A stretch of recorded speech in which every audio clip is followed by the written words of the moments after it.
Voy a ir abriendo el segundo tema de hoy, que como os he dicho, trata sobre la esgrima. Y para hablaros de la esgrima, os he traído también unas fotografías. La esgrima. ¿Qué sabemos de la esgrima? ¿Qué creemos saber de la esgrima? ¿Y qué es en realidad? Yo esta tarde he estado con un amigo, con Estefano, que lo conocéis casi todos, y le he comentado, tío, esta tarde voy a hablar de la esgrima y tal, y me ha dicho, ya, pero como que tenemos la conciencia de que la esgrima es lo de la espadita de los duelos, ¿no? Para entendernos. ¿Y qué hay de las armas, ¿no? En un campo de batalla? Es un pensamiento muy común. Y yo pregunto, ¿qué diferencia hay?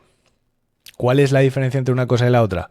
¿Que estás en una ciudad por la noche con un arma civil o que estás en un campo de batalla? Vale, sí, es una diferencia, pero la disciplina que lleva a una persona a saber manejar las armas es la misma. La biomecánica de un ser humano es la misma. La velocidad, la explosividad, la violencia y la agresividad con la que empuñas las armas es la misma. Porque tú siempre vas a darlo todo, ¿no? Porque te estás matando con alguien y tú no quieres morirte. Entonces, ¿desde qué punto de vista creo yo que hay que empezar a entender el tema de la esgrima? Yo creo que hay que empezar a ver que hay una evolución. Hay una evolución en lo que es la violencia en las sociedades y las armas con las que se ejerce esa violencia. Vamos a poner un caso muy común, o muy claro. Dos neandertales. Me tengo que pegar con ese señor.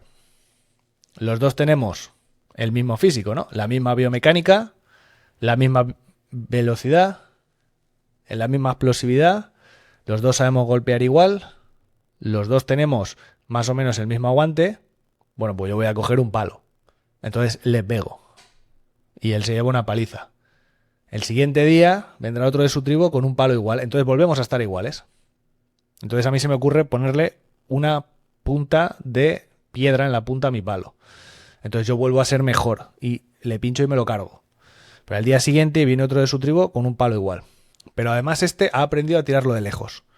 Hostia, ¿y qué estamos buscando todo el rato? Lo que estamos buscando es anular las cosas que nos hacen iguales y destacar por encima del enemigo.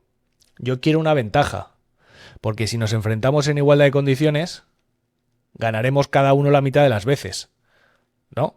Hemos dicho, todos tenemos la velocidad de un humano, la inteligencia de un humano, la explosividad de un humano. Todos vamos a ir a tope.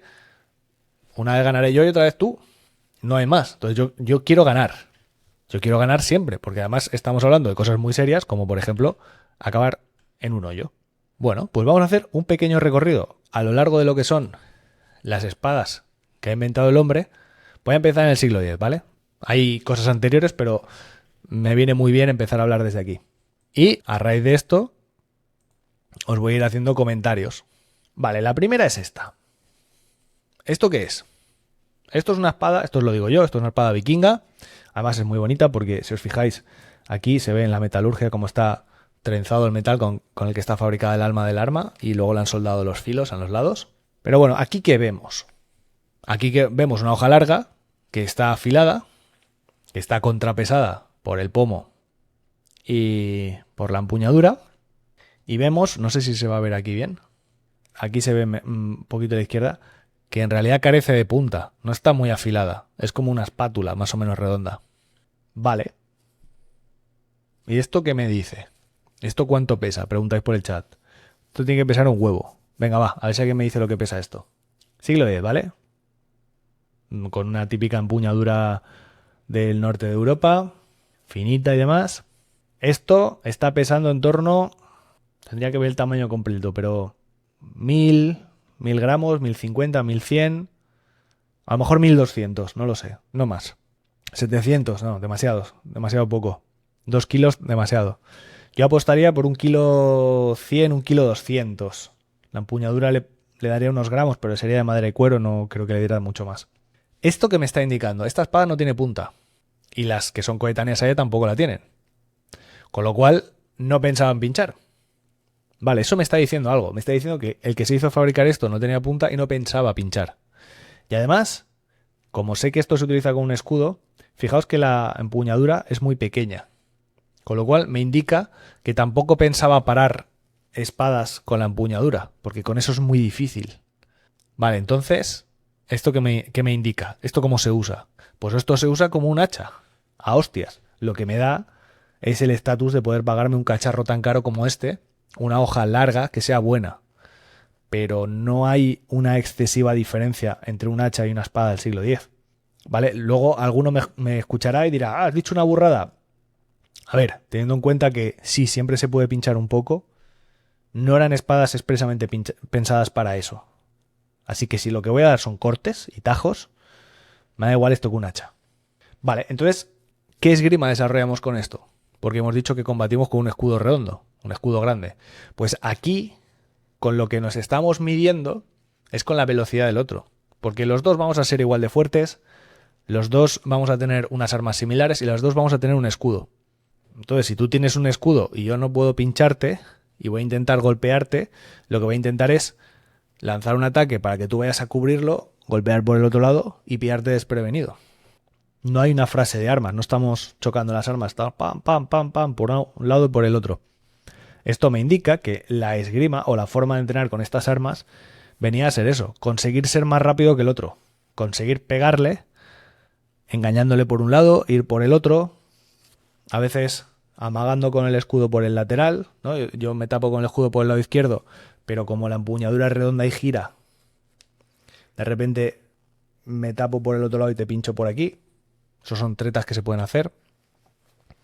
Vale, no tenemos ningún manual de esgrima vikinga. No tenemos ningún sitio donde nos digan cómo entrenábamos. Tenemos que hacer arqueología inversa, arqueología experimental inversa y decir, bueno, si esto funciona de estas maneras, por narices es porque se usaba así, porque no hay otra forma de usarlo. Eso, siglo X.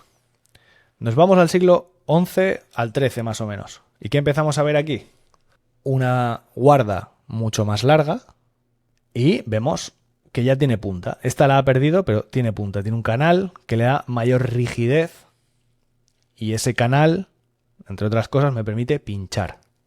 Y durante el siglo XI, XII, sobre todo cara al XIII, vemos que las espadas empiezan a tener más punta y empiezan a fabricar canales de otra manera para pinchar mejor. ¿Y qué me indica esto?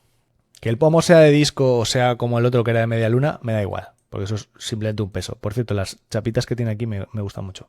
Lo que sí que veo es una riaz, una liger, una empuñadura mucho más larga. ¿Esto qué me está indicando?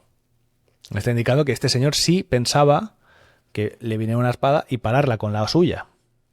Sí que me está indicando que yo quiero que esto sea más largo porque las hostias que me vengan yo las quiero parar con esto. Ya no solo con el escudo, quiero tener más defensa en mi mano.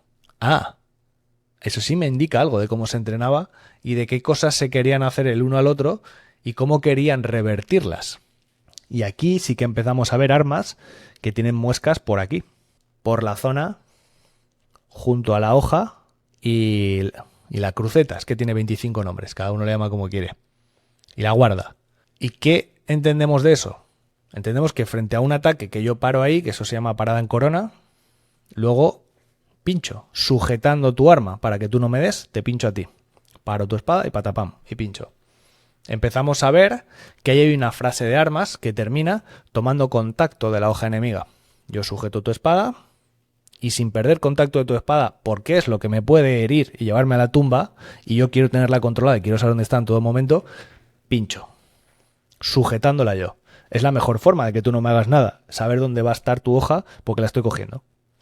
Bueno, esto nos empieza a dar cierta información, ¿no? Siglo XI, siglo XIII está guay, pero no tenemos ningún tratado de esgrima. Es una pena. Hay algunos comentarios, por ejemplo, hay algunos sitios donde en esta época todavía no había espadas de dos manos, pero sí que hablaban de dar mandobles.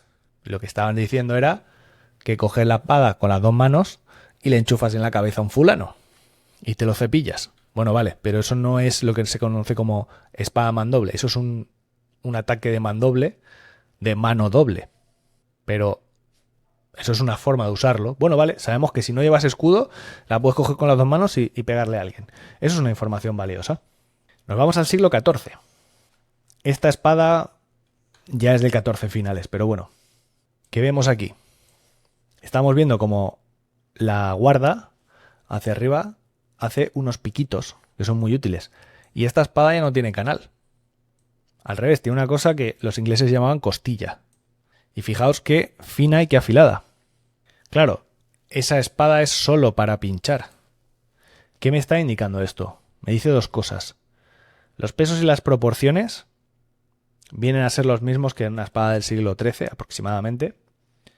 Me está diciendo que la va a usar eminentemente de punta, va a pinchar, y me está diciendo otra cosa, que va a trabajar mucho más con la guarda. Porque cuando paro un arma, a veces se me escapa, ¿sabes? Cuando quiero devolverte el pinchazo a ti, ¡uy!, la tuya se me escapa. No, armero, hazme el bigotito para arriba. Quiero eso puesto ahí. ¿Por qué? Porque así dificulto que tú desembraces tu arma. Ah, esto ya me está dando información. O sea que os acostumbrasteis durante los siglos pasados a juntar espada con espada y a intentar sujetar el arma del otro con la tuya para volver a pincharle sabiendo tú dónde está su arma. Sujetándola. Hostia, eso me gusta, porque eso sí que me da información. Eso está muy guay. Ah, mira, Sabial dice, pero es como muy larga, ¿no? Parece que vaya una mano, pero la veo larguísima. Eso lo decías de la espada del siglo X y XIII. Lo que pasa con esas espadas que tú estás viendo, ¿vale? Es muy largo. No es muy largo. Lo que pasa es que es muy fino. Ahí lo que te falta es que se engorde la espiga con madera y con cuero. Entonces, la empuñadura en realidad será como hasta aquí de gruesa. ¿Vale? Entonces, así si la coges bien. Eso es una chapa de metal de 5 milímetros por 12 o 15. Eso es una chapa muy pequeña. Tú no la puedes coger así.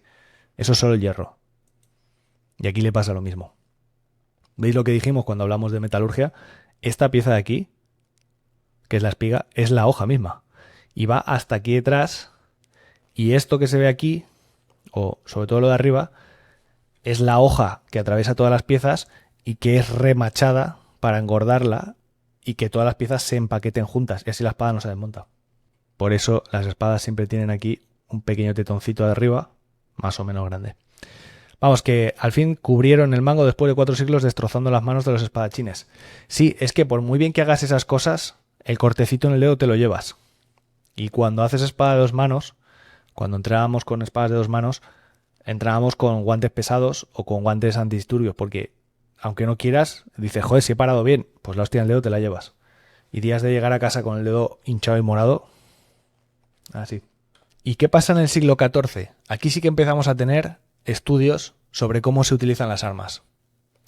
Hanko Dobringer, en 1389, ya escribe un manual sobre las armas. Sí que nos ha llegado. Y tenemos el que, bueno, yo cuando iba a esgrima lo conocía como el I-33, no conozco el nombre, no sé si lo tiene. Aparecen bastantes dibujos de gente combatiendo con espadas de este tipo y broquel. El broquel es un escudo chiquitito metálico, de este tamaño más o menos, que se coge por el centro, como un escudo vikingo, digamos, pero así. Y lo que se ve es como la gente está estirando las manos y lejos, con esta mano cogido con el broquel por arriba, se cubre la mano de la espada. Y lo que hace es alejar la espada todo lo que puede, con la punta hacia adelante, y cubrir la mano que te pueden herir con el broquel. Y entonces empiezas... Mira, dame un segundo que os lo puedo enseñar. Ok, este es mi broquel. Se coge con una mano, me permite abrirla para coger otras cosas si hace falta y protejo mi mano de esta manera.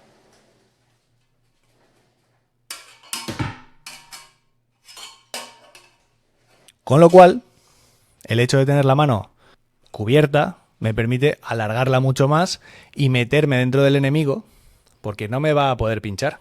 Si me golpea, tengo el broquel que me lo protege, que me protege la mano. Y además tengo las 2 manos ahí. Si hace falta que suelte la mano del broquel y sin que se me caiga le coja él el brazo y me tire encima, lo puedo hacer también. Son cosas muy interesantes. Pues ahí es donde empezamos a ver cómo la gente empieza a hablar de esgrima. Y empezamos a ver cómo usan las armas y cómo extienden las manos y las alejan todo lo posible de su cuerpo. Empezamos a ver una cosa, que la gente se da cuenta de que lo que evita que tú me pinches a mí es mi habilidad. ¿Y qué voy a hacer? Como la habilidad está en la mano y en la espada, lo voy a alejar todo lo que pueda de mí. Porque si fallo aquí, no es lo mismo que si fallo aquí. Si estoy combatiendo aquí y fallo, ¡pam!, me das. Si estoy combatiendo aquí lejos y fallo, aún me da tiempo a escaparme. Porque digo, ¡ay, la he cagado! Me voy, me doy un pasito para atrás. Antes de que tu arma llegue a mí, me da tiempo a reaccionar. Entonces quiero mis armas lejos. Y además las quiero lejos porque alejo mi defensa todo lo posible y la acerco a ti. Con lo cual, esas dos cosas me interesan. Y nos vamos al siglo XV. Y aquí, a partir del siglo XIV, empiezan a pasar una cosa. Y es que las armas empiezan a bifurcarse. Y hay espadas de una mano y hay espadas de dos manos. ¿Qué empezamos a ver en el siglo XV? Esto lo voy a explicar solo con las espadas de una mano, pero algunos de los tratados de los que voy a hablar hablan de espadas de dos manos. Esto es una espada del siglo XV, de pitones. ¿Por qué se llama de pitones? Bueno, pues porque tiene aquí dos pitones. ¿A qué nos recuerda? A la espada del Cid, que hablé de ella la semana pasada. Bueno, este tipo de empuñaduras son de esa época. ¿Y qué empiezo a ver aquí? Bueno, el pomo de disco es más o menos el mismo, de hecho es el mismo que tengo yo aquí. La guarda tiene un espatulado un poquito más exagerado hacia arriba y en lugar de ser recta y doblarlo, también lo han chafado y le han hecho aquí unos agujeritos decorativos, pero le han hecho otra peculiaridad. Fijaos que aquí la hoja no está afilada y aquí tiene un anillo con unos tetones hacia adelante. Bueno, de repente esta espada ya no es simétrica, no es igual por un lado que por el otro, porque los tetones salen por un lado. ¿Por qué lado salen? Bueno, es que esa espada quiero poder empuñarla así, con el dedito por arriba, y quiero que los tetones salgan por aquí. ¿Por qué? Porque es por donde voy a parar tu hoja y por donde tu hoja puede acabar en mi mano y puede hacerme daño. ¿Y por qué quiero hacer esto? Porque hemos dicho que estamos intentando alejar el arma de mí, acercarla a ti. Entonces, si yo cojo la espada así es una cosa, pero si la cojo así, va más recta con el brazo. Entonces, es mucho más cómodo combatir con la espada así, y si le pongo esos anillos, voy a impedir que una hoja resbalando por la mía acabe en mi dedo. Que por cierto, esto lo he visto en un evento de alguien que puso el dedito donde no tocaba y, ¿sabes? Cogiéndola así, le quitaron la uña. Porque se llevó una hostia de cuidado. Eso se ve en el siglo XIII que lo hacen algunos jinetes. Porque piensan dar hostias con la espada, pero no empiezan a combatir. Entonces ahí sí que pongo el dedito. Aquí ya se dieron cuenta de que eso molaba en realidad, de que permite que la hoja vaya más recta hacia adelante y que había que cubrir ese dedo. ¿Y qué vemos en el siglo XV? En el siglo XV aparece Fiori de Liberi entre 1409 y 1410 y escribe el Flos Duelatorum, que habla de espadas de dos manos, de dagas y de combate con armadura. Y aquí es donde os digo que antes, ¿cuál es la diferencia entre la esgrima que conocemos como tal y la habilidad de combatir en un campo de batalla? Fiore de Liberi ya nos indica que ninguna, porque él de lo que está hablando es de que una persona desarrolle sus habilidades marciales para combatir. ¿Con qué? Con lo que tenga. ¿Con la espada de dos manos? Perfecto. ¿En ropa? En ropa. ¿Para duelo? Para duelo. ¿En un campo de batalla? También. ¿Con armadura? ¿Con daga? Él lo entrena todo. Y empieza a poner postas o guardias. Y dice, mira, esta posta aquí. Aquí hay otra posta que puedes coger la espada por aquí. Cuando lanzas un tajo, te vienes aquí. Y empezamos a ver un intercambio de guardias. Yo antes de acercarme al enemigo me pongo aquí abajo. Subo la espada, el otro la mueve hacia el otro lado. Y digo, uy, este ha estudiado estas cosas. Si yo me pongo aquí, ¿qué hace? Se la pone por allá. Uy, este sabe. Estiro la espada y lo pruebo. Y Fiore, me dice, haz estas cosas. Cambia las guardias, aquí te cubres este lado, aquí te cubres este otro, de aquí viene un tajo muy potente, la posta del falcone cuando baja le pegas un campanazo impresionante. Pero vamos, más personas que escriben cosas sobre las armas. Vemos en Francia un libro que se llama Le jeu de l'âge d'armes, perdonad mi francés, es el juego del hacha de armas. Y aquí te enseña a combatir con armadura con hacha, o con una cosa que se parece un poco a una alabarda. Y diréis, hostia, pero esto es para combate en un campo de batalla o para un duelo entre señores con armadura. Sí, pero también es esgrima. Te enseñan a esgrimir el hacha. Aparece el Talhofer, el famosísimo Talhofer, 1459, que tiene ilustraciones de combate con arma de dos manos también. Y aquí, por fin, aparece Mosén Diego de Valera, también a mediados del 15, con su libro de Rieptos y Desafíos, que habla sobre las armas en los duelos, en el siglo XV en España concretamente. Y aparece Jaime Pons de Perpiñán en el 72 con un libro que se llama La verdadera esgrima y el arte de esgrimir, con armas del siglo XV, que no son las espaditas finas de duelo que conocemos, son estas cosas que tenemos en pantalla. Y aparece también Pedro de la Torre, en 1473, muy poquito después, con el manejo de las armas de combate. En este caso, las armas para guerra. Y nos vuelve a decir cómo se entrena y cómo se usan las armas de guerra, cómo se esgrimen las armas de guerra. Con lo cual vemos que no hay una diferencia. La esgrima es todo lo que lleve a un individuo a mejorar sus capacidades combativas. No hay un combate de batalla y una esgrima. Todo es esgrima. ¿Y aquí qué hemos visto? Que de los que se recuerdan en el siglo XV, la mitad son españoles. Importante. Nos vamos al siglo XVI. Y aparecen estas piezas. Entre otras muchas, ¿vale? Yo voy a seguir un camino muy concreto de evolución de espadas. Me diréis, hay un montón de ramificaciones. Sí, estoy obviándolas. Yo quiero explicar la evolución de los arriaces. Uy, aquí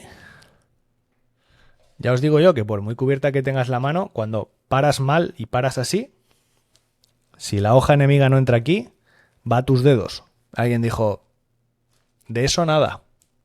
Me vas a poner aquí una pieza de metal que me cubra los dedos, porque más de uno se ha ido a casa sin un dedo y yo no estoy dispuesto a que eso me pase. Un anillo entero por delante. Esos dos pitones los hemos convertido en un anillo. Anda, y por detrás le hemos puesto aquí.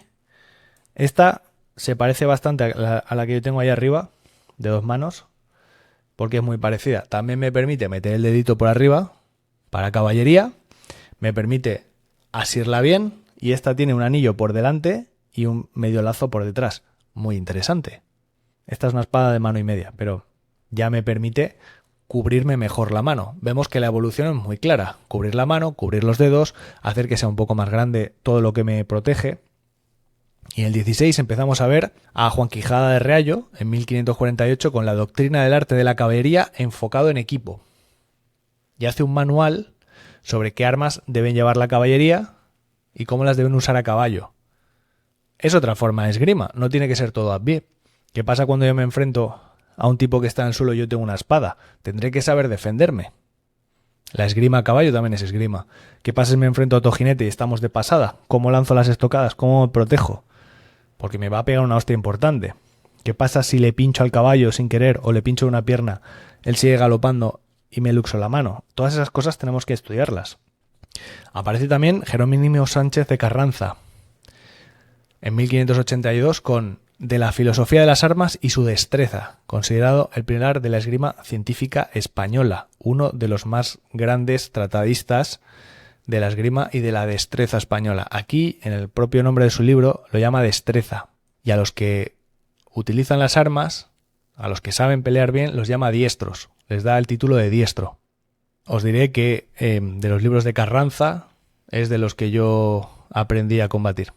Y nos vamos al siglo XVII y aquí empezamos a ver una evolución mucho más pronunciada. Estos son ya armas civiles. Y empezamos a ver esto que es una ropera. Aquí vemos que las hojas se afinan mogollón y vemos un lazo que protege un poco más la mano y empiezan a aparecer las conchas. ¿Por qué? Porque aquí ya voy mucho más tieso para adelante, con la hoja fina para pinchar, porque esa hoja no corta tanto como las de antes. Entonces, si yo tengo la espada recta y el otro tiene la espada recta, avanzando me pincha la mano. Bueno, pues 2 conchas quiero ahí, que no llegue a mis dedos. Y aquí vemos otra cosa. La bigotera, que es este espacio desde donde empieza el arriaz hasta donde empieza la hoja, todo este espacio, aquí vemos un anillo mucho más grande que en las anteriores. Bueno, es que estas espadas ya no se cogen con un dedo, sino con 2 dedos por arriba. Claro, aquí la coges fuerte, pero esta se coge con 2 dedos, pero fuerte. No. Dulce, suave, con el pulgar apoyado, despacito. Y se esgrime con 3 dedos. Y el arma baila en la mano. Y yo el pulgar lo utilizo para girar el arma.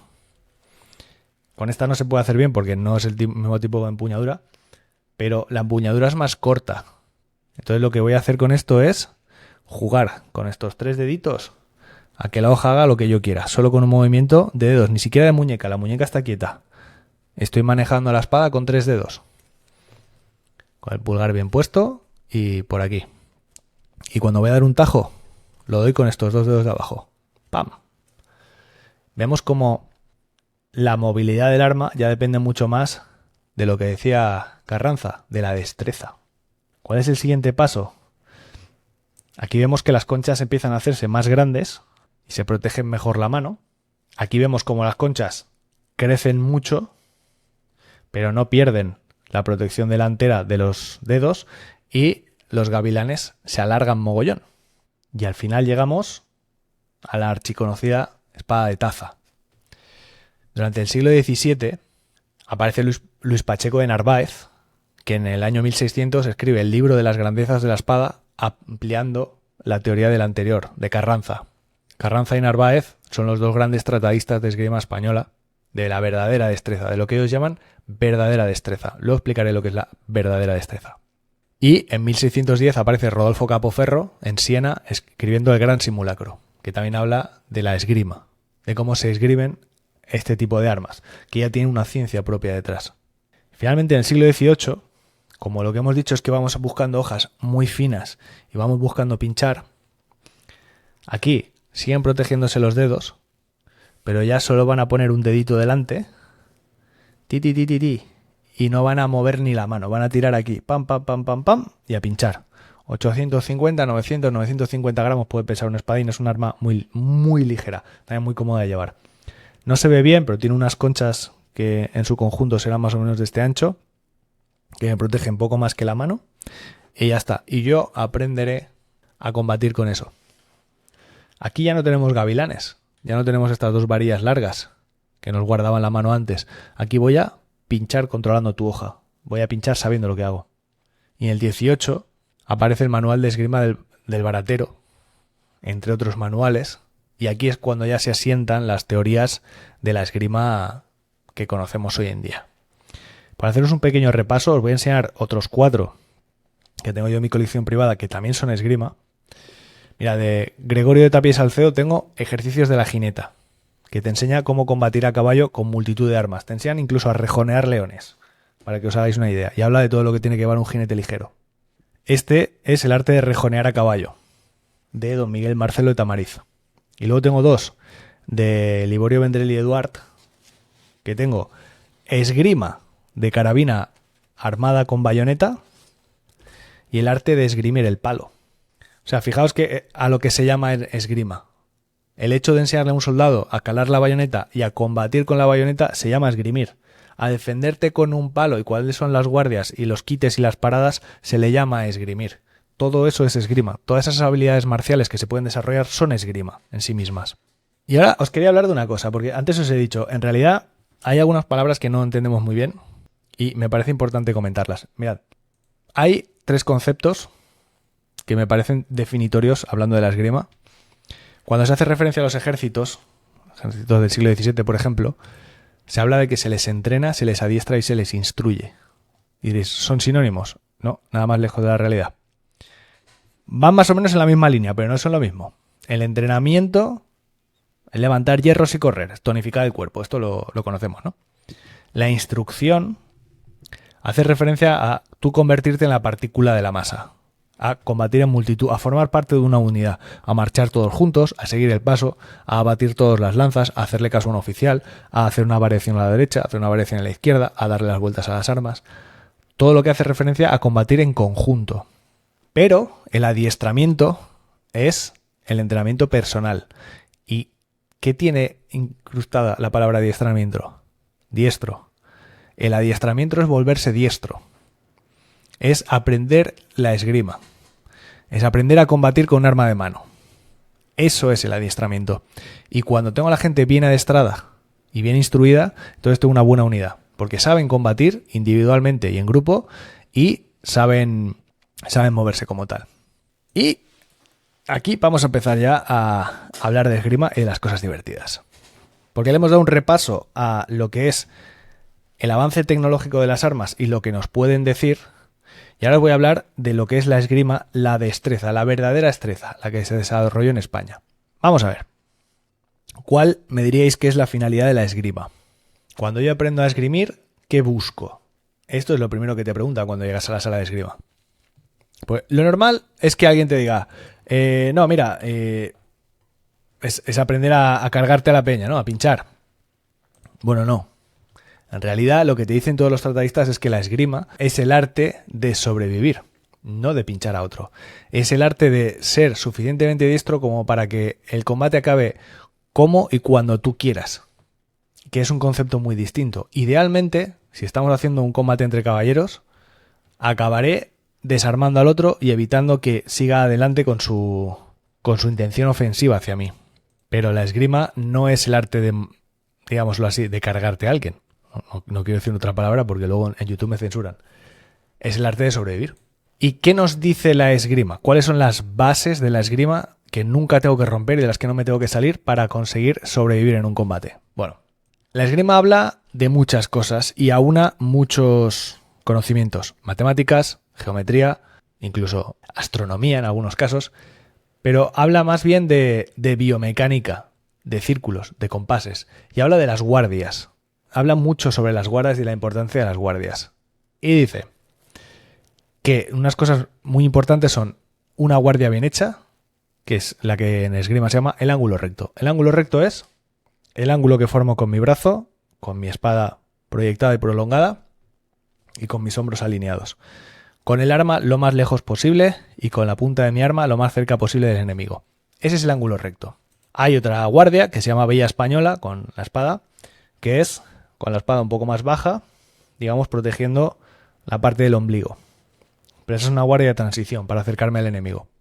El primer punto de la esgrima es nunca atacar a una guardia compuesta. Si tú ves a un tío en ángulo recto, nunca le ataques. Eso hay que desmontarlo.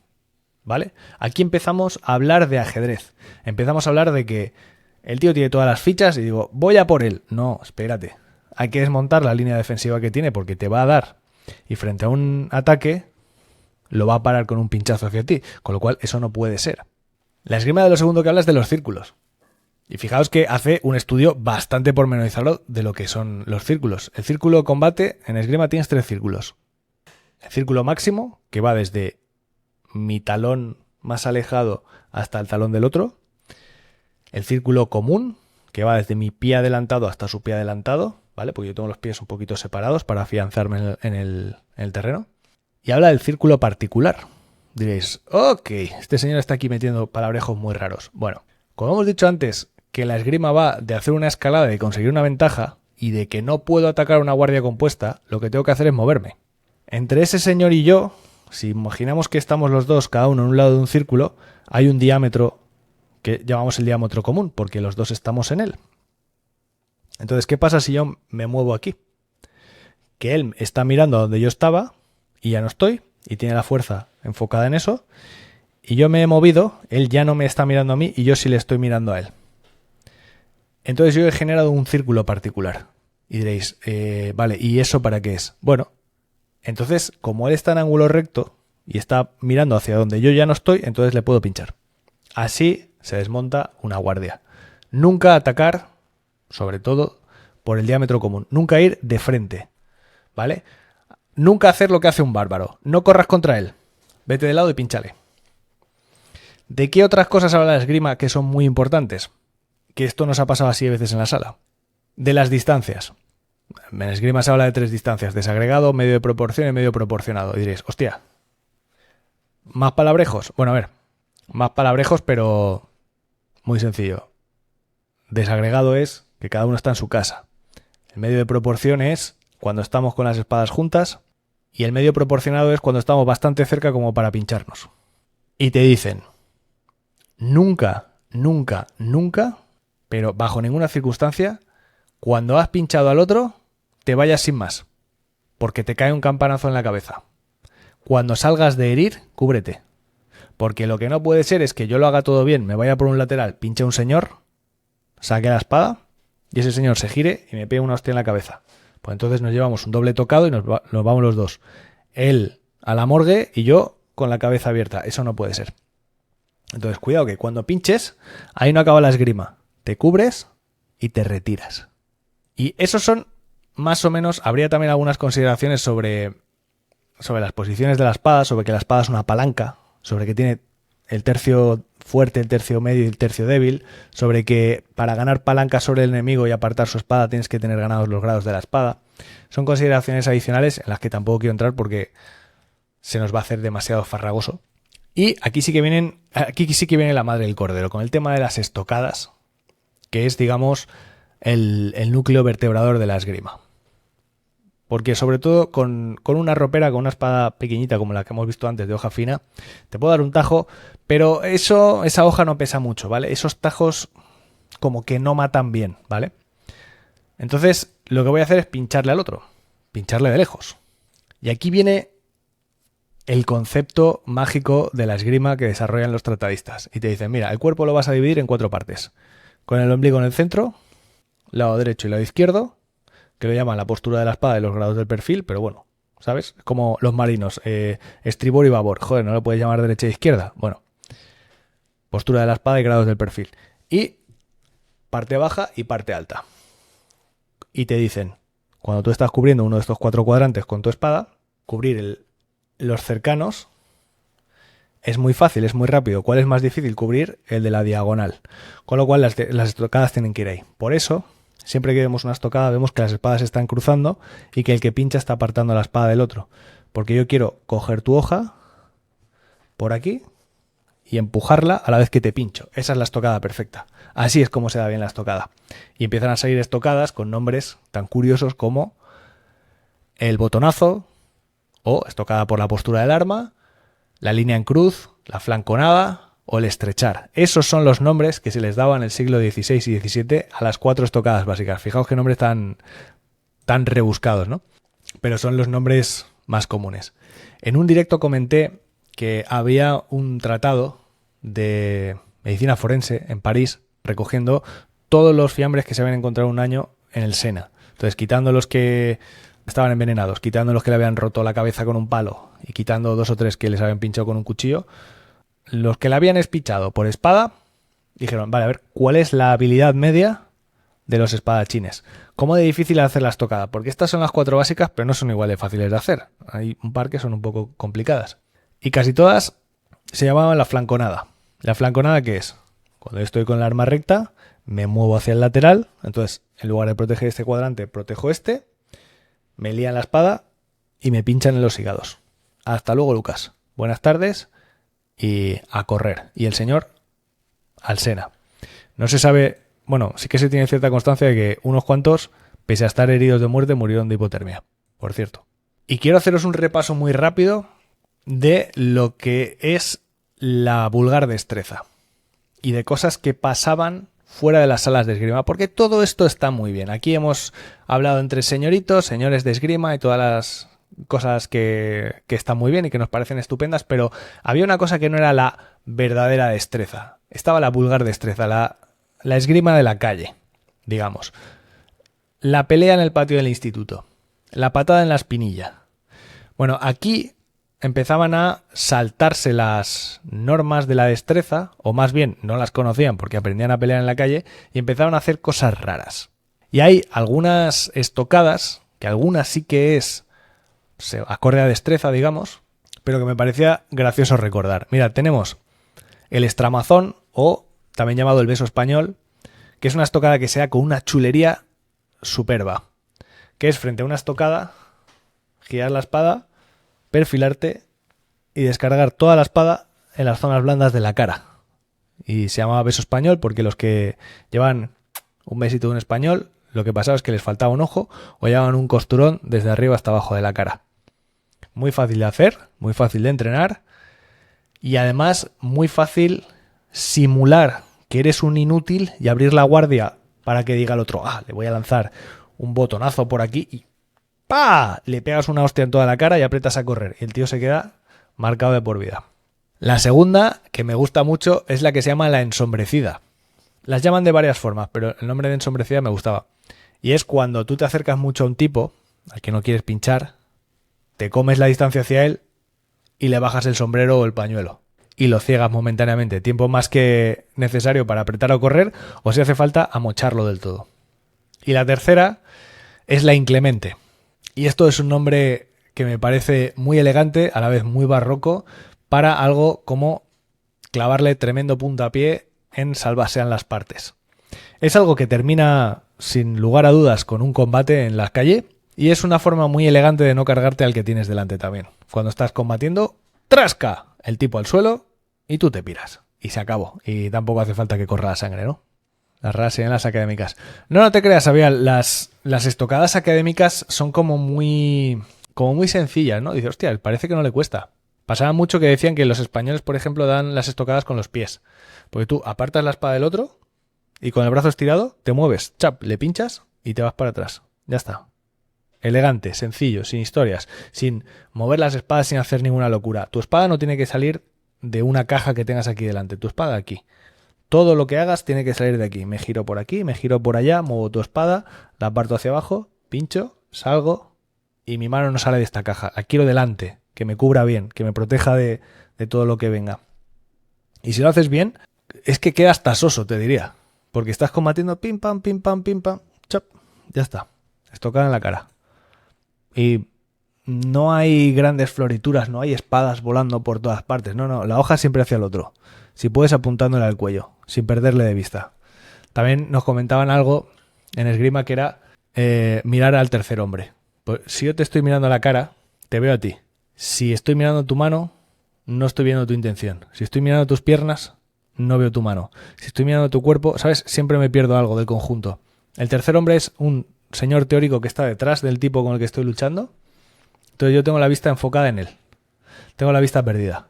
Pero a la vez, aunque no lo estoy viendo todo a la perfección, estoy viendo cómo se mueve tu cuerpo, estoy viendo cómo mueves la espada por aquí, las piernas se mueven por ahí. Entonces tengo una imagen de conjunto, un poco difuminada, pero con la misma nitidez en todo. Y eso sí que me da la información que necesito para combatir. A veces ves gente que está combatiendo, mirándote por el rabillo del ojo, pam, pam, pam, están como oídos, están viendo otras cosas, están recibiendo otra clase de información. Sí, están buscando recibir la información de otra manera. Pero eso ya son gente que sabe que flipas. Y con esto doy por terminado el tema de la esgrima.